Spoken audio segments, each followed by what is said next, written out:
សួស្តីបងប្អូនទាំងអស់គ្នាស្វាគមន៍វីដេអូថ្មីចាថ្ងៃនេះមកបែបលក្ខណៈអ្នកស្រីចូលក្រុងម្ដងបងប្អូនទាំងអស់គ្នាចា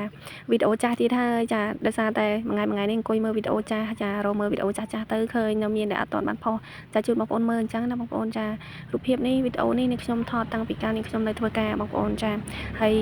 នេះខ្ញុំចេញពីធ្វើការមកក៏បានដើរទៅម៉ាតចាដើររកមើលទិញសភៅទិញអីអញ្ចឹងណាបងប្អូនចាហើយក៏ទិញរបស់ញ៉ាំតិចតួចដែរហើយនៅពេលដែលដើរទៅឃើញមាននៅក្នុងម៉ាតហ្នឹងគឺគេលក់របស់របរស្អាតមែនតើបងប្អូនទាំងគ្នានេះខ្ញុំចេញដើរមកពី office វិញហើយពេលចេញមកពីធ្វើការម្ដង fresh មែនតើបងប្អូនទាំងគ្នាហើយនៅពេលដែលចេញពីធ្វើការមកក៏នាំគ្នាទៅម៉ាតទៅសាទៅនៅទៅរកទិញអីញ៉ាំអញ្ចឹងណាបងប្អូនហើយនៅក្នុងម៉ាតនេះគឺគេរៀបចំបានស្អាតមែនតើចាសូម្បីតែថ្នាំដុសធ្មេញបងប្អូនថ្នាំដុសធ្មេញក៏គេរៀបចំមានម៉ូដមានម៉ាករបស់គេស្អាតដែរចាហើយរបស់របរសូម្បីតែច្រាសដុសធ្មេញចាសូម្បីភេសជ្ជៈគឺគេដាក់ក្នុងទូគឺស្អាតមែនតើចាហើយដង្ហែជួរគ្នានេះមិនមែនដាក់នៅលើធ្នើណាបងប្អូនចាគឺនៅក្នុងទូទឹកកកនៅក្នុងហ្នឹងគឺត្រជាក់ស្រេបតែម្ដងហើយចំណែកផ្លែឈើវិញក៏គេវេចខ្ចប់បានស្អាតប៉ុន្តែគ្រាន់វាមាន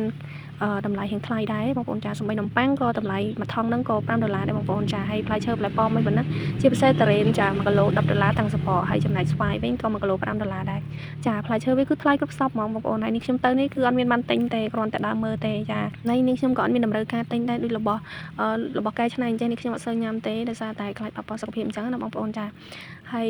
មានម៉ូដចាមានផ្កាមាន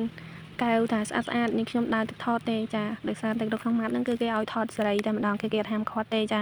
យើងចង់ថតមិនក៏បានដែរគ្រប់ទេសភាពចាទិដ្ឋភាពគឺស្អាតចាអញ្ចឹងអរគុណច្រើនបងប្អូនដែលតាមដានវីដេអូខ្ញុំរហូតដល់ចប់ជួយចុច like និង follow page នេះខ្ញុំម្នាក់មួយផងអរគុណច្រើនបាយបាយ